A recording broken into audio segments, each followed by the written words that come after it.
right. Hello, hello, hello. This is video 790.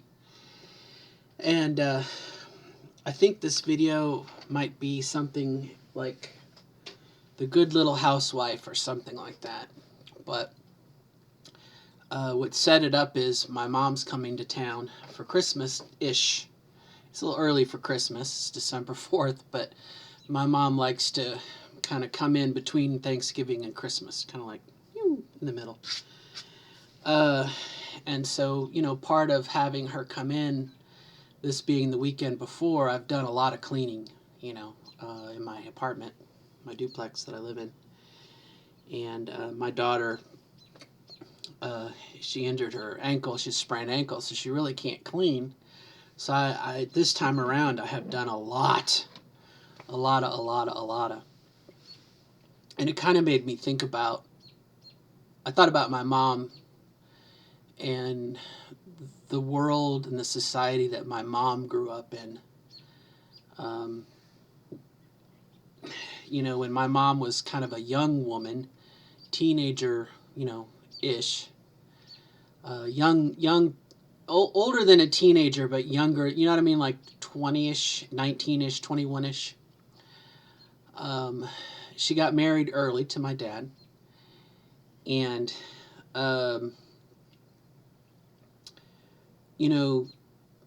the expectation of the time, and I guess I think about like the 1950s when my mom got married, okay? Maybe the 60s, early 60s, mid 50s. But, the expectation for what a housewife did, okay? Now, my mom was not a housewife, even though she did all the things that were expected of a housewife. She worked. She was not, it was not the stereotypical 1950-ish American type, doo-wop 50s bullshit. Because that's totally false narrative. If you look back to the way the 50s and the 60s were, you think Happy Days, okay, but that was not the way it was. You had the Civil Rights Act of 1964, you had Korean War, and leading into Vietnam. I mean, it was just, there was not, we embrace this idea of American graffiti as being true, and maybe it was in certain parts of the country, Midwest or whatnot, particularly if you were white. But, I think about just this idea of kind of what the good little housewife was. And at the beginning of Rocky Horror, when they're sitting there and Janet's like, an hour ago she was plain old Betty Monroe and now she's Mrs. Ralph Hapshad, and Brad's reply is something to the effect of, well, everyone knows Betty's a great little cook, And so women kind of have this stereotypical expectation of being the homemaker. And I'm not necessarily sure if I'm a good candidate as a because I'm trans, but when I was married, my ex-wife, my ex-wife and I, before I transitioned, I was the housewife. Okay, I mean, even though I worked, I took care of the house. I did, I did the cooking, I did the cleaning, I did the grocery shopping. I did everything a domestic does. A domestic goddess, I think, is what Roseanne Barr used to say she was back when Roseanne Barr was very different than the way she is today. She was a stand-up comedian. She would say, I'm a domestic goddess. But, again, that expectation of the woman's domain, the wife's domain, is to take care of the home.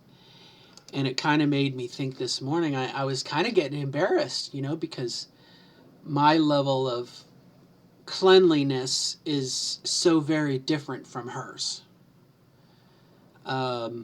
For me, I like the floor swept, okay, and everything in its place, like in the bathroom. I like, you know, whereas my mom, you get on your hands and knees with a wash rag and a little tub of bleach and cleaner, and you're scrubbing the baseboards in the bathroom, and then you're scrubbing the linoleum floor or whatnot if you have tile. Her level of cleanliness is just like 1 or 2 or 3 notches above mine. And back when I had, again, before I transitioned, I did that, you know. But now I don't. I just don't have, I don't say I don't have the time, but I'm working overtime. Like I said, my daughter doesn't quite have the same commitment or interest. She's a teenager, okay?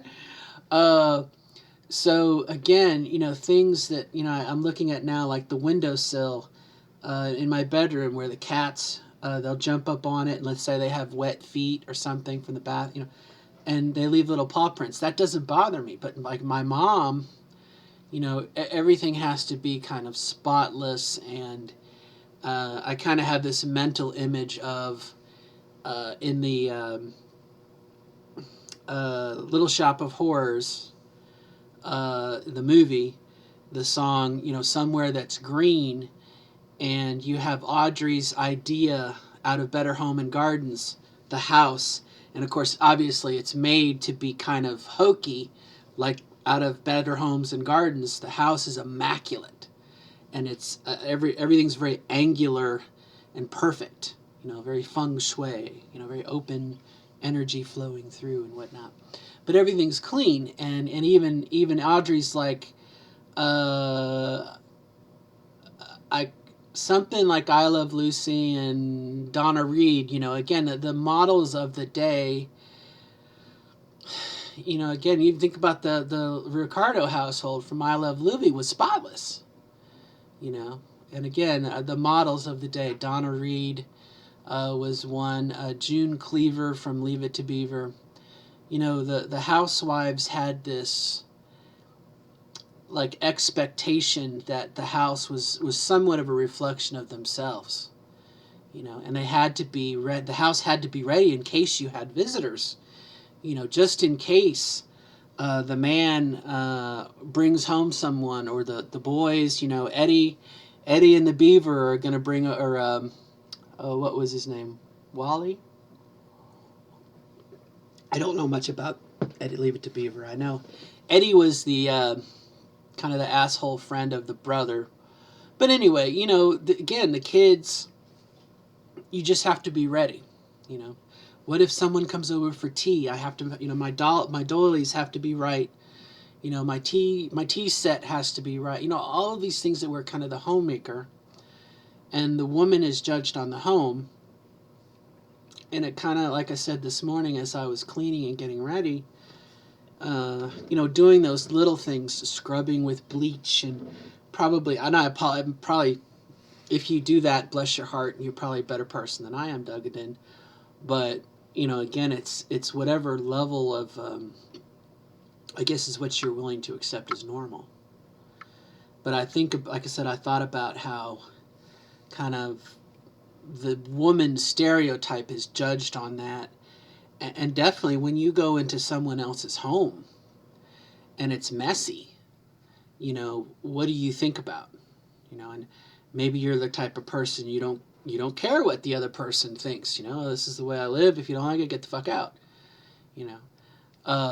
My college roommate and I, one of them, oh God, I mean, we went through a hoarder period together, and we, it was just one of those things. What are you willing to? What's normal, and what do you want to do, and how much of that is related to if you're single and if you're trying to attract a mate. Back to again, stereotypical psychology, and so again, the man, what can I bring home, and when you're trying to impress someone, or make a good impression, be honest with someone. And I don't know, I guess my home, uh, the duplex where I live, I don't live in a house, I live in a duplex. I try to keep it clean, but it's definitely lived in, you know. I'm very suspicious of an immaculate, but that's the way my dad's house was. As an adult, uh, you know, my dad kind of had I have to one up everybody mentality. My dad was very big into artwork, and it was just a beautiful place to live. And maybe that's why here at the duplex, I have art in the walls. They're bare walls. They're easier to clean that way, and I don't plan on living here much longer, so it's not going to change anything. But it's one of those things that, well, I'll be here for a couple of years, I guess, until my daughter graduates high school. But unless I find someplace else to live or I meet somebody, you know how that goes. But I don't know, it just made me wonder somewhat about the woman's role and the expectation. And I can remember a friend of mine who transitioned, and bless her heart, tiny little girl. Oh, she's in her 20s, skinny, be perfect. Her apartment was also just immaculate, So I guess maybe it depends on, and I'm not trying to make a point, by no means. Maybe it depends on the individual, and we're all different, blah, blah. There's no right way or wrong way. I'm just trying to think on that kind of stereotypical, what is the expectation of the housewife, And I've made a couple mentions this week about, I met the guy in the elevator and we had a good conversation, and, I just wonder if I'm going to meet anybody.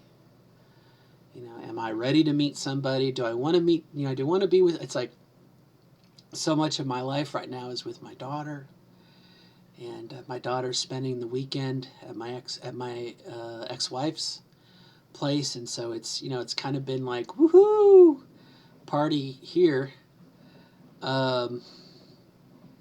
Just having the place to yourself, and would I want to give that up? With my daughter, when and if my daughter graduates and moves out, would I want to have, I have, my son is, if you wreck that plane, I'm watching you. He's thinking about it. Hi.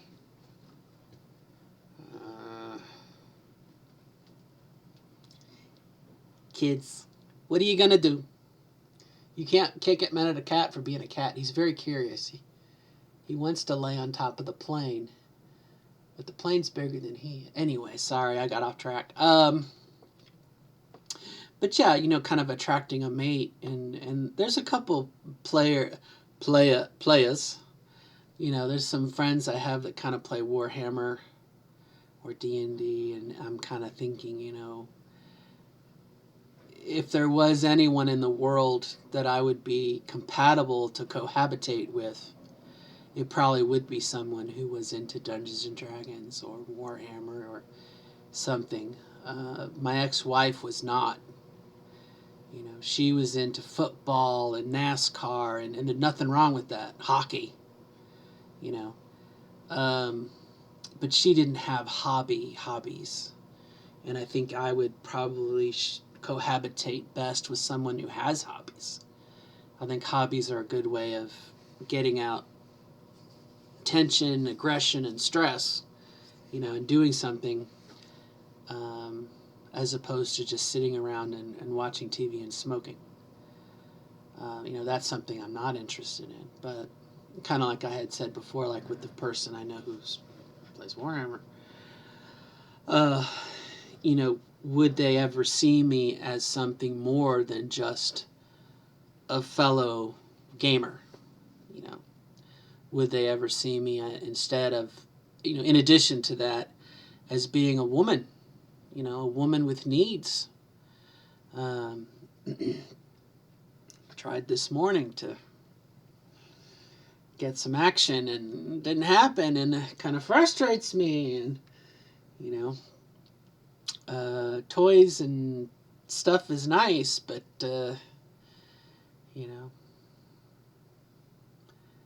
it's not like the real thing. There's no substitute for thingies.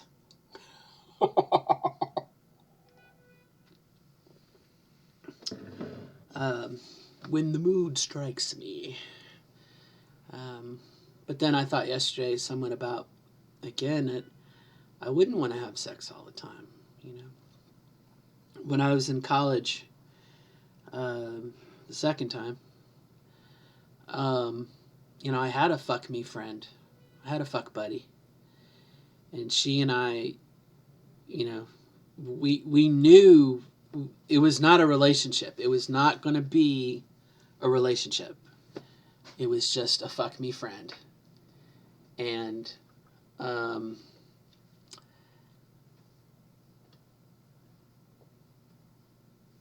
we did a lot of fucking.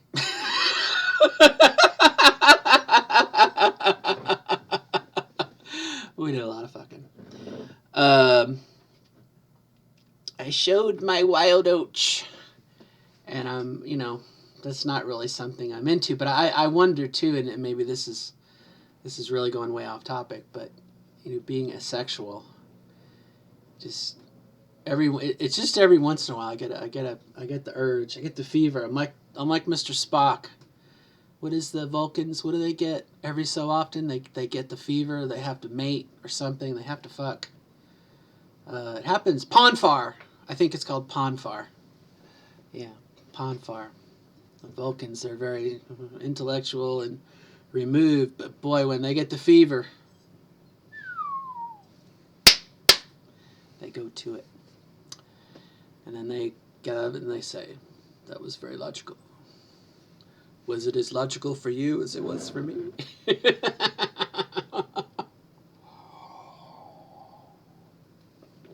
Oh, Kirk's got nothing on Spock when Spock's in the mood, man. Oh, there he is. He found his way. Thank you for not wrecking the plane. Appreciate that. Anyway, I'm sorry if I kind of went off the topic, but, again, kind of thought a little bit about women and stereotypical things and probably where we're at now. I guess in an ideal home, it doesn't matter. I think someone's in the house. Hello? Katie? Alright. If I end up dead, it's been nice knowing you. No, I think it was just a cat. But I have 4 cats. I used to have 6 cats. Before my divorce, I had 6 cats. I lost some cats in the divorce. But anyway, hope all is good near you. I'm going to shut up. And speaking of hobbies, going to work on a D&D game I've got later today. I'm very excited. I'm going to do some stuff. I can't really talk about it because my word might get out. But I'm very excited. Especially if you're a child of the 80s. You will love it. Alright, so I'm going to shut up. Till next time, I wish you the best of luck in becoming your authentic self. Good luck to you. And, yes, this life is just weird. It's so weird. It's so weird. I've been thinking a lot about God lately. I know, I said I was going to shut up. I had a friend, who's kind of, our orbits are about to separate, I think. But they had kind of made a big post about Jesus, and, they've doing a lot of Jesus lately. And something about you get to spend eternal life with God and whatnot in heaven and all that. And I guess part of me felt like saying, if given the choice of spending eternity with the person who is kind of responsible for my predicament, being transgender and transitioning when I was 42, fuck them. I don't want to spend time with them. I think anyone who created a trans person is a sick fuck. I mean, really, it's hell. I'm thankful that I'm stable most of the time, and I'm thankful that I get to live closer now than I ever have in the past as being my authentic self, quote, quote. But, I mean, if there is a divine entity that said, hey, we're going to make Robin transgender, and for the first 40 years of his life, he's going to suffer and then have an epiphany and transition and become a she and like make the best of what she has for 20 years. That's fucking terrible. I mean, that's not something to celebrate or be thankful for. It's like, thank you for fucking me up. That was one way of kind of my expression. And that said, I am definitely very, very thankful. But out of my transition, on the spectrum, I've shifted more from being agnostic towards being more an atheist, if that makes any sense. And based on my last the 3-minute discussion, you can kind of tell why. Because if there is a God and they created the situation, I mean, that's not something to celebrate. In my mind, it's a tragedy.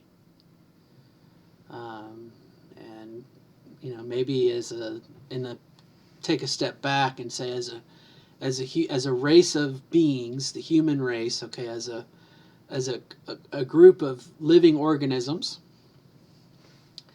we're definitely progressing towards more of a non-binary system. But I'm not thankful for being born here, maybe when I could have been born over there. If I was born today with the same predicament, life would be hell for 3 or 4 years, and my parents, probably they wouldn't have taken me to see a shrink or something. I mean, they probably would have signed me up for electroshock therapy to cure me of it. But, even today, if you were, like a trans youth and you hormone blockers and all of that, it's still a fucking mess, So, no, it's not something to sell. I'm not thankful to God. I'm not, you know what I mean? It's yeah, and for my friend, my soon-to-be, like I said, our orbits we're on parallel lines that are never again intersect. We're headed that way. If they're so happy with their life, they want to spend the rest of their life, all the power to them. Good luck. It's a nice place to be. What is it, baby? Uh-oh. Did I block your way up? No, she figured it out. She likes to get on top of my Pokemon cards. What is it with cats and destruction? Anyway, till next time, I'll shut up. Best of luck to you, and we will keep the faith on this end. You keep the faith on your end. All right, till next time. Bye-bye. Good luck.